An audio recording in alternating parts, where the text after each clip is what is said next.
It is yet another Monday night, the Milan Weekly podcast show after 71 centimeters of snow here in Belle Province, especially here in Montreal. But we're not here to talk about the weather. We are here to talk about Milan, Verona, and Mr. Steve. What are we going to be talking about? We're going to be talking about what went wrong, what little things went right, our thoughts on the shirts. We're going to be looking at other Serie A results, some good results, some not so good results, and upcoming games and seeing what is in store for us Milanistas tomorrow. And to that, I ask now, Mr. Steve, are we ready? Let's go!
Cari amici sportivi, welcome to another edition of the Milan Weekly Podcast. Here we talk everything Milan, a off-white, off-black, off-Gimenez title for this one.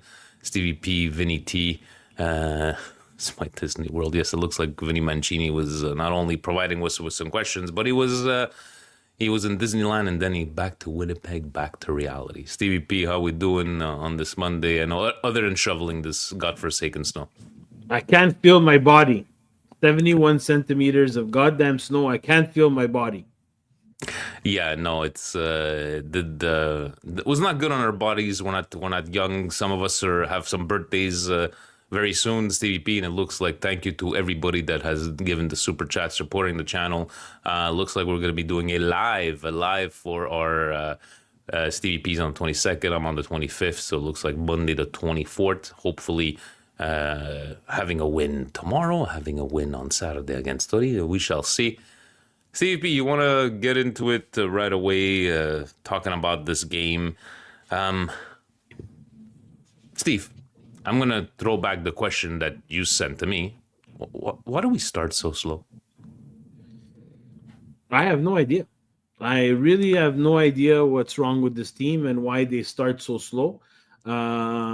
Verona right off the gate had a chance where people would pay top dollar to be in that position, and the Verona player, which his name escapes me, puts it in Mike Maignan hands, which is one of the few balls that Mike Maignan caught during Milan Verona, which we'll touch on a little bit later.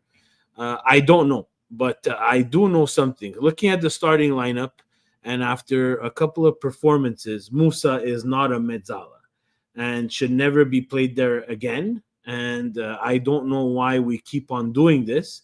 We keep on putting players in a very uncomfortable situation, out of position, and expect them to make miracles.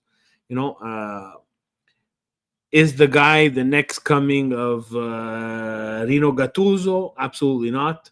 Well, he's got to see something in him, Steve. It makes no sense. Musa keeps on starting. He does have something.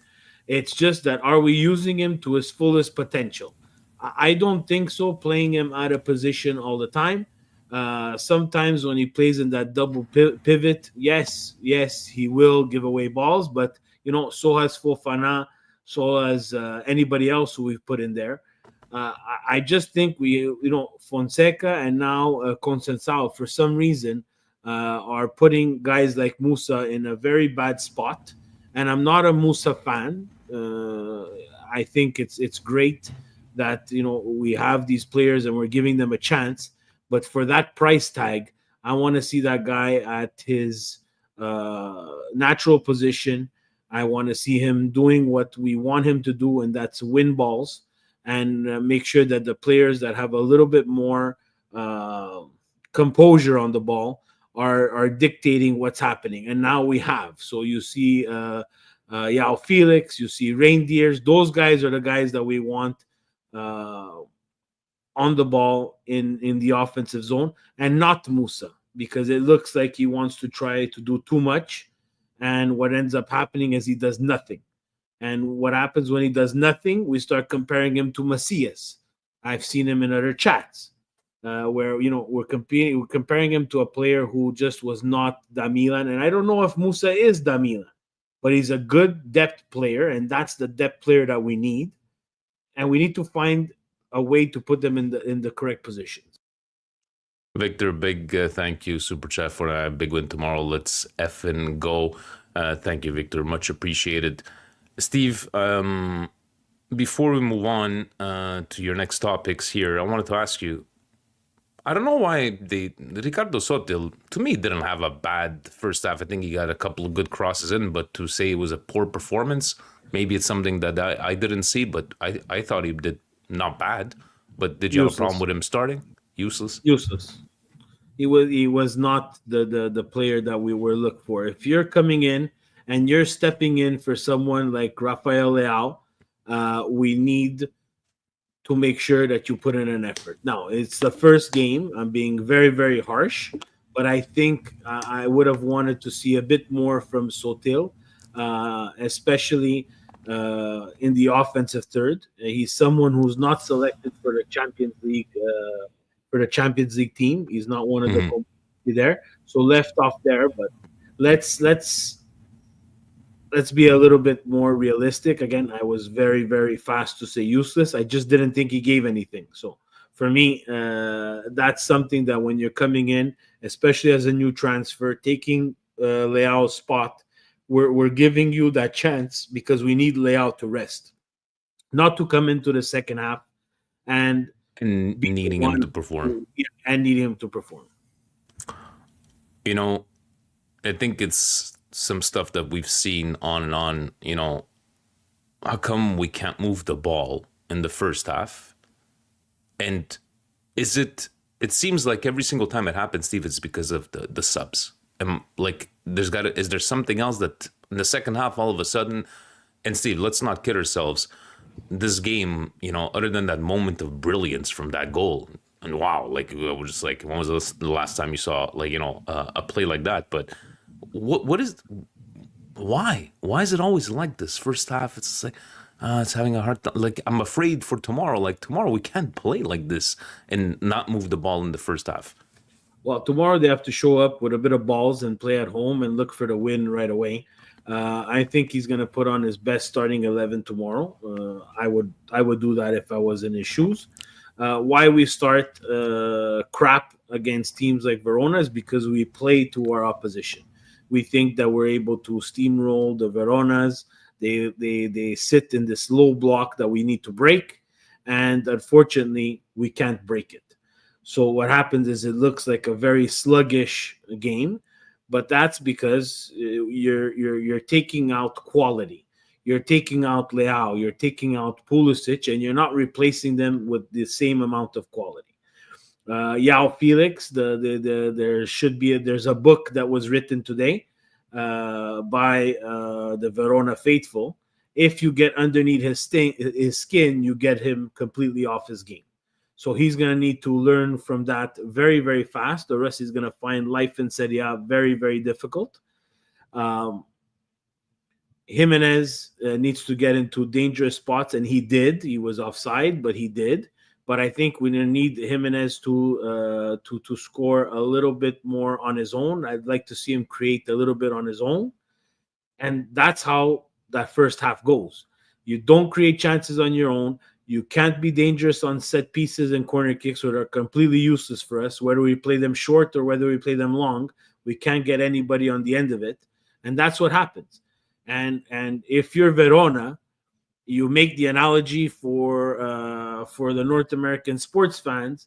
Would I leave Shaquille O'Neal in the slot by himself? Absolutely not. Would I leave Shaquille O'Neal at the 3-point line by himself? Absolutely yes. And if I'm a team, I love to see Musa on the ball in a dangerous chance because he cannot hit the side of a barn. He had a glorious chance to score his first goal for Milan, and this is something that the composure, or it's just not working for you, things are just not going your way.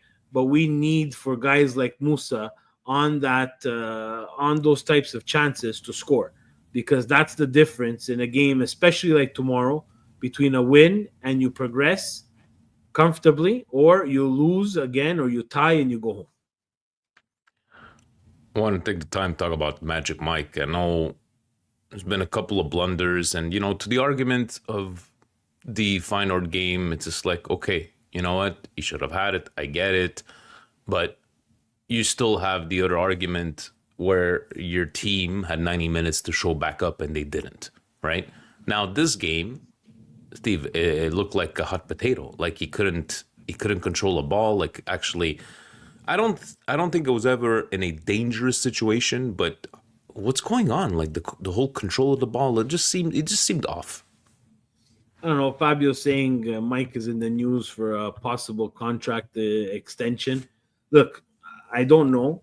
I'm not a goaler. I'm not going to pretend to know what a goaler feels. It is the most uncomfortable position, most stressful position in sports, any sport. You're going to have bad games. You're going to let in bad goals. But when you let in bad goals, your team has to rally around you. And against Feyenoord, they did not do that. Against Verona, it's just because Verona was so shit that they didn't really create anything else than some crosses where he had to come out and catch or punch. I have no problem with him punching the ball out. I have a problem when he's catching it at due tempi, like they say in the broadcast, where he's fumbling it. We don't want that, right? And that could lead to injury. It could lead to another chance for no reason. He's got to find his confidence again, and I think he will. He always does. He's an athletic goaler. He's a shot stopper. I think that he's saved us more times than he's screwed us over. 100%. So for me, Mike gets a pass, but we need Mike to be more comfortable on the ball, especially in the air on corners where, as much as we're not dangerous on corners, our own corners, when we get a corner against us, we look to be a little bit fragile defending corners. That doesn't sit well with me. You didn't mention reindeers and now Felix, actually taking care of that midfield. But defensively, right? Wasn't bad. Chow's game, I think it's been a while since he's played with Gabia. You said that defensively was, would you say solid, Steve, or expecting a bit more? Besides that the first couple of minutes where they let that guy at the top of the 18 take a shot on Mike, where he decided to pass it to him, I don't think Verona did much more in terms of being dangerous. Chow and Gabia were fine. I didn't think that they were put in a stressful situation. But we need to shore up the center back. He needs to find the center back pairing that he's going to go forward with. I would assume that tomorrow we'll see Tomori and imitation Yapstam, and we'll see what comes up of it. But we need to be on those fast wingers of Feyenoord ASAP and make sure that we dictate this game and score goals, because we need to score goals. A lot of wasted chances by Musa, mentioning even Leao, but then comes that moment, right? So I'm gonna go with Gimenez to Leao, to Gimenez, to Leao, to Gimenez. And I love, the way he set up that play. The only thing is that against better teams where he goes up front, he'll, not that much coverage in the back, but this game we're playing Verona. But what a big change when he came on. This would be Gimenez, the Spanish one, all over the place, running really all over the place. And I believe you're top of the match. Yes, my top of the match is Gimenez, the Spaniard, because I think he brought on a bit of toughness. He got into a little squabble where Leao looked, for once and for the first time in a very long time, as the most mature on the field, taking him to the side and saying it's not worth getting into it with this guy. He was on Yao Felix, then jumped on Gimenez. to try to get a reaction. And I think Leao reacted perfectly. That's what I want to see from Leao. That's the body language that I want to see. But Gimenez is my top because he brought so much. And this is the reason why we should be starting younger players instead of wasting, precious money that we apparently do not have, on players that are going to sit the bench and not bring in anything. I'd rather see these young guys. I'd rather take the risk and the reward afterwards, because you see that this guy is becoming a player. And if they want to keep him, they're going to have to deal with Real Madrid and see if they can find a solution to keep him. I would keep him. I think he's someone who's going to gain a lot of experience this year. A lot of us thought that it would have been Camarda getting the majority of that experience, but it seems like it's Gimenez, and that's a class ball. It's not a ball that every player could play. And when you see things like this, you kind of live with the mistakes. You live with the mistake of yes, in the derby, did he clear it far enough? Did he clear it to an opposing player and we got scored on? Sure, but there's a lot of things that happened in that game that could have went another way and be a little bit more positive. But Gimenez, the Spaniard, fantastic. I'm going to go with Gimenez, the Mexican, not for his goal, but Steve, defending on corners, tracking back. I just liked what I saw from him, and the obviously for the goal scoring. But when was the last time you saw a striker really, tracking back, defending? I really liked what I saw from him, because out of our Gimenez tops, I think Musa's got to be our flop. I don't think there's any other candidate that takes for the flop of the game. No, Musa is the flop. There's no hiding the fact that he had a lot of chances. He had a lot of opportunities, and where he would have at least been dangerous if he hit the net and did not. Unfortunately, this is a problem of Musa's. But like you said, if you're the other team, you want Musa on the ball as much as possible, because there's a likelihood that he may be prone to make some mistakes and give away the ball.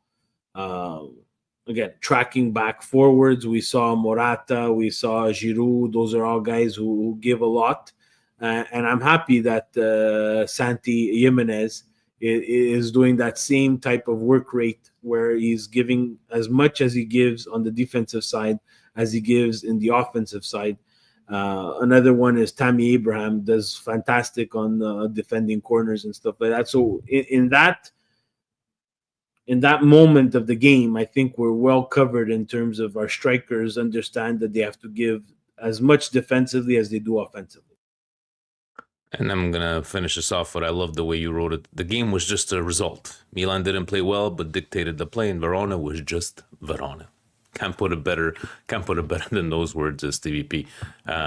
You wanted to take a look at upcoming schedules. So we got tomorrow, 12:45 Eastern time, to hopefully go through another round robin. We're going to draw.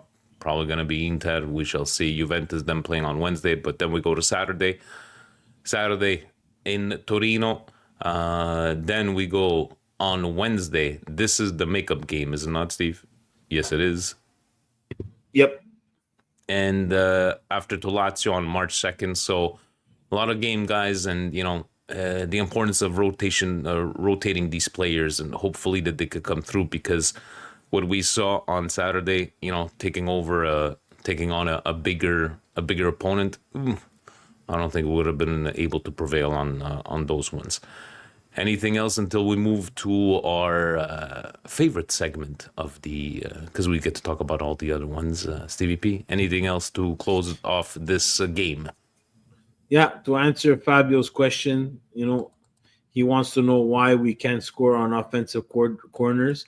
I think no one wants to pay the price, Fabio. It's a hard job to get in there. It's a hard job to find the timing. It's a hard job to get into those tight spaces. They're pulling, they're scratching, especially in Serie A. It's not easy. Pavlovic has thrown himself in there with the headers. Gabbia as well. We see our center backs do it. We need a little bit more organization in terms of what we're doing on corner kicks and on crosses. I found that against Verona, there was a couple of chances. We saw against Empoli, Leao get to that back post and score a goal. We went away from that a little bit against Verona. I found that there was a couple of crosses that were whipped in. They were good crosses, just no one there at the second post, and that's a no for me. I like when they start higher up, like around the penalty spot, and then crash, and everybody has a role. Someone on the first post, someone on the second post, someone in between two markers, and someone cleaning up the trash. I know it's very easily said, but very hard to put into play. If I have to give credit, and it's very rare that I give credit to anything Arsenal. Arsenal, if you watch the EPL, really have their set plays down and are very dangerous on every single corner. Everybody has a role. Everybody does something. Maybe they just need to work on it a bit more. And that concludes our game review, and let's go over to our Serie A recap. This segment is brought to you by Fubo.tv, your home for all things Serie A and EPL here in Canada, e si potete ascoltare anche in italiano. And the first game, taking us off, week 25, Stevie P. Bologna in extremis, 3-2 at home. Good game. Came back 2-2, and Bologna just squeezing one out there, and they need points as much as we do, because they've been ball busting, even though they started off really bad, but definitely ball busting in the next couple of weeks. Yeah, this was an own goal by Brighi from newly purchased from Fiorentina that seals the deal for Bologna. Very tough, very hard fought match. The weather wasn't in anybody's favor. But again, Bologna is a tough nut to crack, and we're going to have a hard time with them on the 26th. I hope we're ready for it, but let's take care of Feyenoord first and then worry about Bologna, and let's go. This is a strange score. I'm not expecting this. Steve, Atalanta at home, 0-0 to Cagliari. Would you be worried as an Atalanta fan? I was just like, what, our minds are on that return leg on, I think are they playing at the same time? On Tuesday? I'm not sure. But what do you think, Steve? Would you worry so for Atalanta? They're thinking about Champions League. I think they're also ravaged by injuries. I'm not worried if I'm Atalanta. I think they've been playing some good soccer. This draw just doesn't help them in the standings, especially with Inter losing, Juve winning, Lazio drawing Naples. It wasn't the best time to drop points, but again, it's a long season, and everybody, it's not only Milan that dropped points against the cellar dwellers. Look at Atalanta. Then not bad game here, Steve. Lazio, Napoli 2-2. Lazio come up 1-0. Napoli comes back with 2 other goals, 2-2. Lazio's good, Steve. Lazio's and Napoli. It's been 3-4 games now, Steve. That I don't know. It's not like they're playing like they're the top team in Serie A, but results still come in. But do you think this is a sort of a dip for Napoli? It is. I think Napoli is playing that once a week, and I think now that once a week is starting to linger on them. Yes, well rested, but are you match fit week in and week out, especially against a team that you never know what you're going to get, called Lazio? So this is what I see with Napoli. They're up at the top of the table. They had Inter Juve. I think they were looking a bit to that game. They got their result away, which, to be honest, a point away at Lazio, the way Lazio plays is never something that to be ashamed about. And I think that they knew that there was going to be fireworks in the Inter Juve game, and maybe they took their foot off the pedal for a bit too long. What's the problem with Napoli is I don't think they're getting the goals that they're getting from the usual suspects. Lukaku's been a bit dry. I think they lost Neves, the winger, for a period of time, and they didn't have a great mercato. So Lazio needs to be careful. Sorry, Lazio and Napoli need to be careful. Both of them, yeah. And then Steve, no Keane, no party. Como, another fine ball buster. They've been busting balls for quite a few weeks now, even starting off so badly. But Fiorentina could have made a good dent into that, top 7, top 8. But no, coming up short against Como at home. And it looks like Como's going to stick around, Steve, to probably the expenditure of Monza. But Como, is it now getting not surprising when Como's coming up with these surprise wins? They have a project. They have owners that are willing to spend. So I'm happy with teams like this that come up from Serie B and want to stay. This, besides what we'll see in the result between Juve and Inter and Bologna winning, was a fantastic week for Milan. Definitely. Looking over at the other scores, another sleeper here, Monza Lecce 0-0. Steve, it's just more nailing the more hammering the nail into that Monza Serie B coffin, not being able to come up with the win here at home. It is what it is. Udinese, a needed win for them as well, 3-0 over Empoli at home. And then, what nobody's talking about, Steve? Roma. Even them, they're putting a couple of wins, stringing a couple of wins back to back. And bad or good? Terrible game. Terrible game. But in the end, Steve, just the way people were telling me at the bar this morning, terrible game with Milan. But in the books, it's written 3 points. Parma got a red card, I believe, in this game here. But still getting it done. To you, why terrible game? Just the way it was refereed? It was just a terrible game. It was not entertaining soccer at all. I find Roma created nothing. Besides that goal from Sule, even a man up, they created absolutely nothing. And again, we shit and we complain on Milan that creates absolutely nothing. Well, I need to do the same for when Roma plays like that. That was an absolute terrible game to watch. And then, Stevie P, as I'm watching Il Derby d'Italia, I'm watching the first half and I'm getting mad on how good Inter is. And then I'm like, the football gods, as you like to mention even in the past, is like, I'm missing all these chances. And somehow, some way, the football gods come in action. And I don't know where I read, I think it was on Sports Media, said Inter's biggest problem is Inter. What do you say to that? What your thoughts on this game? And it's like, you saw that first half as much as you saw that second half, but Juve were on their back heels and somehow, some way, still come up with 3 points. Yeah, they were able to squeeze out the 3 points by our coach's son and his finish. I think Inter, like you said, their biggest enemy is Inter. And Simone Inzaghi, better known as Limone Inzaghi, does it again. Why are you taking out Bastoni? Why are you taking out Di Marco? You don't have the depth. You don't have the depth that you think you have when you take those 2 guys out, because they're just that good.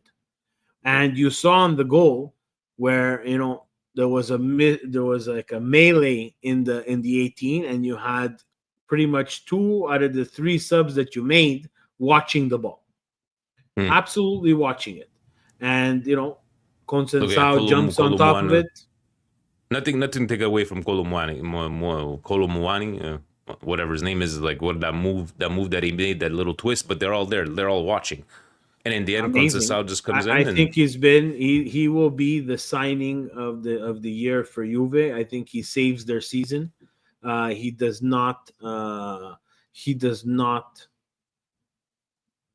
get the credit that he gets. I would think they're going to spend the money, because I don't think Vlahovic is staying at Juve. So that money will go to Kumwani. And again, Inter just had their own chances and didn't score. And in the second half, once those subs were made, everything changed. The dynamic of the game changed. Juve was more aggressive in the offensive third, and again, I have to say, Juve played a good game. Their second half was probably one of their best halves in the year. But Inter themselves, I'm seeing things, guys. Whether you like it or not, it's Armanes G. Bastone and Di Marco are the best center back and left back in the league. Left wing back, because they play three center backs. It's guys, if you're not okay with that, then you're watching soccer for the wrong reasons. And the way Bastoni gets involved in the final third, where he's almost not even a center back anymore. Guys, there's not a lot of players that could play balls that Bastoni plays. There's not a lot of players that do what Di Marco does. And they have a big load of games that they're playing. This is a team that has a tenth of the budget of the other teams and is putting fear in the Champions League. Fear. Dumfries too. Good chances. On the other side, the attacking. And it's just it just didn't want to go in. And in the end, you took your foot off the pedal, and this is what happens. You're just reopening up Serie A. And if we take a look here, Genoa winning today 2-0 with 2 goals in the second half. So looking at it right now, right? I know that Spain just went over us for the 5th spot. It all depends. Obviously, it's not over yet. But, Napoli 56, Inter 54, 51, 46, Fiorentina, Milan. Other than the maybe 18th spot, the third team that's going to go down, Steve, do you see more of a battle from where do you see that battle between 4th and 7th? 4th and 9th place is going to be the battle. 4th and 9th place. So you see Inter and Napoli staying up there somehow, some way. I don't think anybody is going to catch those three. Depending what happens with Atalanta and depending what happens with Milan. If they don't progress in the Champions League, I think they become dangerous in the Scudetto race in terms of Atalanta creeping up and gaining on Inter, and Napoli better not falter again, and Milan creeping on, getting past Bologna. Let's take care of that first. Feyenoord, whatever happens there. Then there's the game versus Torino on the 22nd, and then Bologna the 26th. Those are 6 points that if you get those 6 points, it changes the dynamic of what's happening in the Scudetto race and the race for the top 4. Because the Scudetto race right now, it's Napoli, Inter, Atalanta, and for that 4th spot, it's the Juve, it's Lazio, it's Fiorentina, it's Milan, it's Bologna. And again, like you said, don't discredit Rome, because they put you to sleep, but they're still at 37 points. They definitely are. And on that note, that was our Serie A segment recap of Week 25, brought to you by Fubo.tv, your home for all things Serie A. Steve, I wanted to take it up quickly to our newly returned Canadian from Disney World, Vinny Mancini, saying what's happening, MWP. Should the Coppa Italia be a primary focal point for this club this season? I've been saying and wanting that targhetta on our kit for years now, plus having 2 trophies won this year sounds nice. Thank you, Forza Milan. And personally, I hate these off-white kits. So what do you want to take it first, Steve? You want to get the... I like Liman Youssef. You want to go with the off-white kits first, or the Coppa Italia comment? Coppa Italia, unfortunately, doesn't bring the money that the other cups do. So unless Serie A decides to dip into their wallet and make it a little bit more appealing, we will not make it a priority. We will try to go as far as we can. And now with this the semi-final, final Super Coppa that will generate some sort of money, Maybe they'll just try to get in there. But besides that, it's a cup that Milan traditionally has not won and not done very well in the past, because we're constantly in contention for Champions League, which I like better.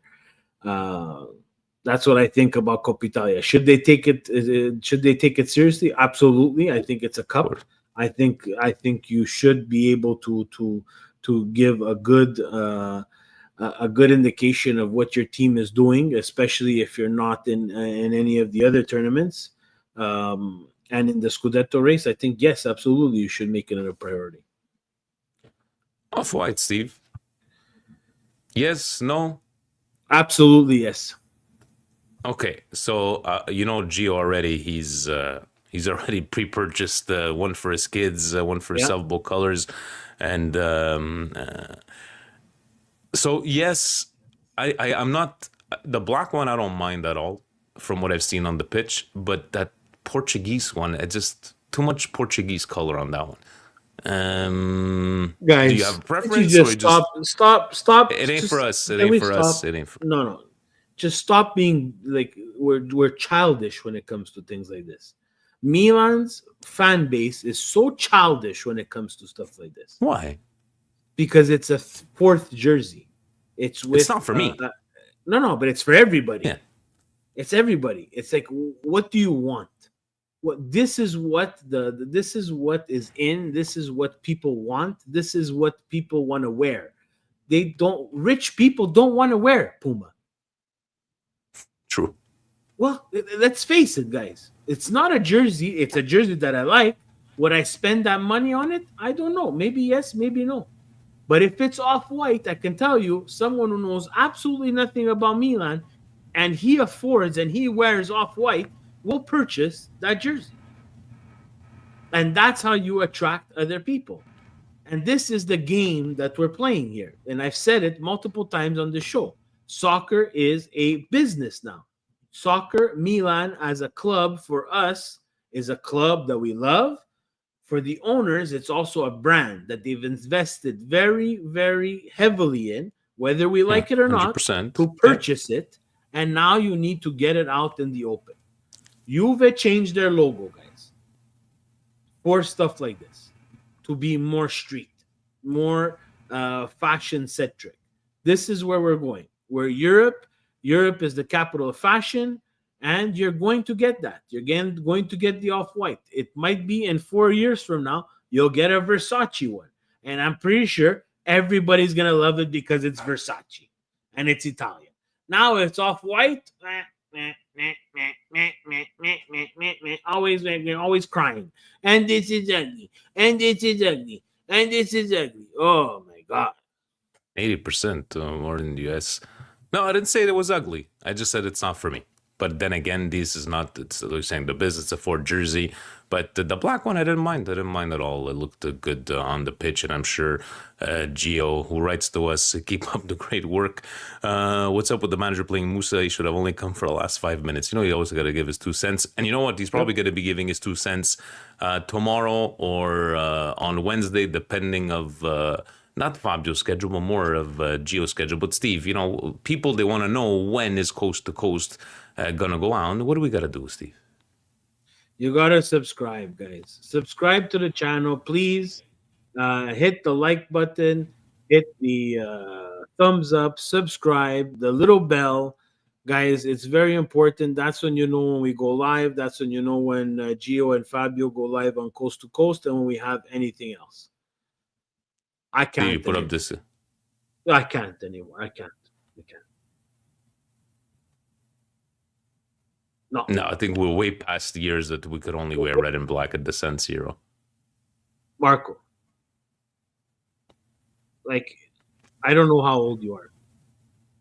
I would assume you're maybe my age, maybe a bit younger. I don't know, but this pipe dream is gone. It's gone. And I don't know where Marco's from, but I'll give you the perfect example. Les Habitants de Montréal, the Montreal Canadiens, the Habs, our team, the Boston Bruins, the Chicago Blackhawks, the New York Rangers, if they're wearing another jersey other than the original 6, Marco, this is sports now. So you're telling me that the Bronx Bombers in New York, so you're from New York, you're telling me the Yankees, they're only gonna wear pinstripes. They never wore another jersey. I bet you if I do a fast search, I will find that they wore another jersey. It's a money-making machine. The jersey sales are a money-making machine. However you want to dice it up. Is it for whatchamacallit? Is it for the brands? I don't know. Is it for the teams? I don't know. But you got to get it out there. You got to get it out there. I think that your Yankees is a bad example because I think that's the one thing Yankees have never done. But you're saying about the original 6, I get it. Montreal, you can't get more passionate. The Montreal Canadiens fan when they came out with that blue jersey. And remember, the Boston Bruins had the actual face of the bear on top of their jersey. I get where he's coming from because Rossoneri, but have we not ever worn white? White is still a classic jersey, We've worn black. It's all about the money. We've won Champions Leagues with white. We've won Champions League with red and black. There's gonna be they're not gonna wear Champions League final. I seriously doubt they're gonna wear the off-white. Seriously doubt it. Yeah. But now, guys, it's this is what it is, guys. This is what it is. It's we need to realize, like we keep on saying, it is a business, but let's not lose touch of our identity of Milanistas. It's been quite the last 15 years, not just for Milan, for all the sports. But guys, like Steve says, it is what it is. In closing, Stevie P, let's give your prediction for tomorrow, or give me what are you expecting tomorrow? Like, I used to do on the pregame always ask, who's your dark horse for tomorrow? Who's that one guy that's gonna surprise everybody and show up? And